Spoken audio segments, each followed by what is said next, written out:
This is Tim Malone, like Big Blue, bringing you the best in New York Giants sports talk and entertainment. We're getting closer. It's Thursday night. We got the Eagles. I got Eagles on tonight. Woohoo. Awesome. That's a game I don't want to watch. Wanted to talk about Daniel Jones. Wanted to talk about the injuries. Want to talk about the trade deadline. Want to talk about a bunch of things. Want to talk everything New York football Giants, like we always do every day, every week, every year, every month. Closing in on 1 million views in 2 years. That's just crazy to me. We'll do a 1 million view special. We'll have a big giveaway. I don't know what the big giveaway is going to be yet, but we'll do a big giveaway when we get to that 1 million view special. I was on Twitter again, and I should stay off Twitter because I got my computer set back up again. So like an idiot, I was on Twitter, and I was listening to all of the Twitter doctors, all the fans that are on Twitter saying, Daniel Jones will play this week because he's progressing through the protocol for the NFL concussions protocol. He's progressing through it. He's on track, according to Joe Judge. Joe Judge is going to tell you anything he wants because of the fact that Joe Judge is trying to play a little game of deception. That's all he's doing. He doesn't want you to know where Daniel Jones is on the protocol. He's going to give you the bare bones information, and he's going to say, yeah, everything looks good. 2 thumbs up. And people are probably wondering, I'm actually giving 2 thumbs up right now. But he's not going to tell you what's going on. You have to follow the NFL concussion protocol. And I love all the medical doctors that are on Twitter and social media telling us, this is the protocol, this is what's going to happen, this is what's going to happen, and this is what he's going to do, because if you've had a head injury, you just go back out and play. And I love that because these are also people that have never had concussions or played the sport, and I've had 11 concussions, I should say, 11 documented concussions going back to high school through college. It's not like you think, guys. You could be fine 1 minute, and the next minute you could be in blinding pain laying on the bed. You could look like you're fine for 1 minute and try to run and fall over. In the NFL, after years of neglecting CTE, they came around years back and, said, yeah, there is a link to concussions and CTE. So they developed a protocol. Now, I contacted someone who still works in the league, and I said, could you send me the 5-step return process? It's called the 5-step return to participation process via the NFL. And I said, I would like to see it from the NFL guidelines. And this is all documented stuff. This isn't stuff that it's like, if you really want to go find it, you go out there and look at it, look for it. But I asked for, could you just send it to me, what the steps are. So step 1, it involves resting and limited activities, which may increase or worsen symptoms. The player may do stretching, balance activities. If the patient does not develop signs of a concussion, he may be cleared to go to the next phase. Phase 2 involves a start of a gradual aerobic exercise program.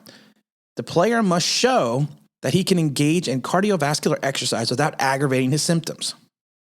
Okay, then if he does that, then he's able to go into phase 3. The player will engage in exercises that begin with mimic football-specific activities. He will also participate in supervised strength training. Then he may go into step 4 or phase 4. The patient or player may participate in club-based non-contact training drills, including throwing, catching, and running.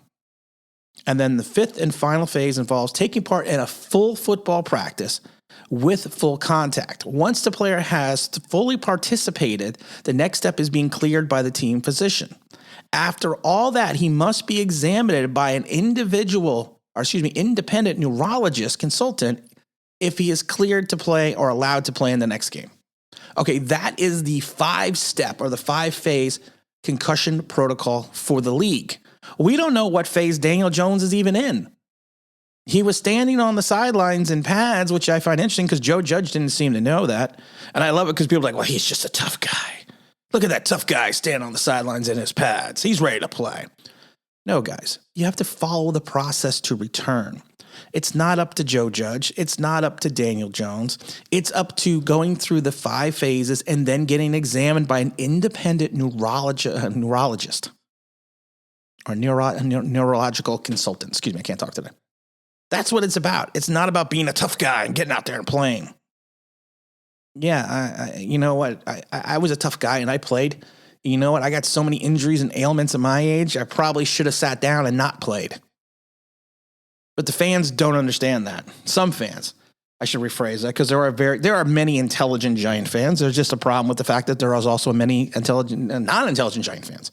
And I don't mean non-intelligent in regards to their daily activities. They just don't understand the team. They don't understand the sport. And those are the ones that aggravate me, and those are the ones I'm glad that don't freaking listen to this show. Going into the Giants' other injury issues, Andrew Thomas, he's scheduled to be on track to playing. Whatever the hell that means. Of course, Barkley and old Kenny G will not. They didn't participate in practice. They'll see if there's an ongoing improvement on Thursday, which is today. They'll have a better idea. They're not going to play. They're not going to allow Bark to play on that ankle. He's 2 to 4 weeks, I guarantee you. Kenny with the hyperextended knee. I've never had a hyperextended knee, but for someone that's had multiple knee injuries, I'll tell you that's not something you can just come right back from. We may get Darius Slayton and Sterling Shepard back as well. We don't really know. But there's a possibility that and also we have Kadarius Toney also with a kind of he's kind of got the foot injury. We don't know what's going on that front as well. We're the walking wounded. And I love it because then you have people saying, well, maybe it was over exercise, over strength conditioning that's been causing these injuries. And it might, I'm not going to rule that out.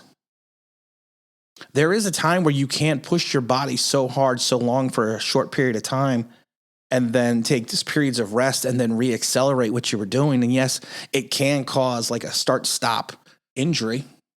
I agree with that, but I don't know if I doubt it was the running laps. I like how people are blaming the laps. I love it when I told people the laps were the dumbest thing I've ever seen. And the fans running laps in the parking lot during FanFest, you people just need to turn in your fan card. Because do you understand what you were doing? I was showing support for Joe Judge. A lap is a punishment. A lap is when you do something wrong. A lap is a way to enforce a point upon a player in reference to missing an assignment. It's not a show of support. Like I said, there's educated fans and there's non-educated fans. This channel goes to the educated fans. I was going to say non-educated because I'm not that educated. But we go to the educated fans, and that's probably why we're at where we are at our subscriber count. And honestly, I like where we're at. If we didn't get another subscriber, I'd be fine with the people I have. Because I would say 98% of the comments that I get are intelligent. Intelligent, well-thought-out football fans. Even the ones that disagree with me, I feel are intelligent, well-thought-out football comments. I like the people that get mad when I don't change my mind because they say something. Well, why would I want to change my mind if it's my opinion? I'm not going to change my mind. Don't get mad at me because I don't change my mind. I'm like the fact that I'm never going to change my mind on players such as like Leonard Williams. I'm never going to change my mind because he's always going to be king of the almost sack. He's always going to be that to me. Always, no matter what he does. So you yelling at me and telling me he has all this talent and does this and does that doesn't sway me. I'm sorry. Should it? No, because you need to have conviction when you stand for your team and when you have an opinion.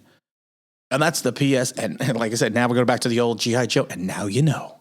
That was the PSA for today.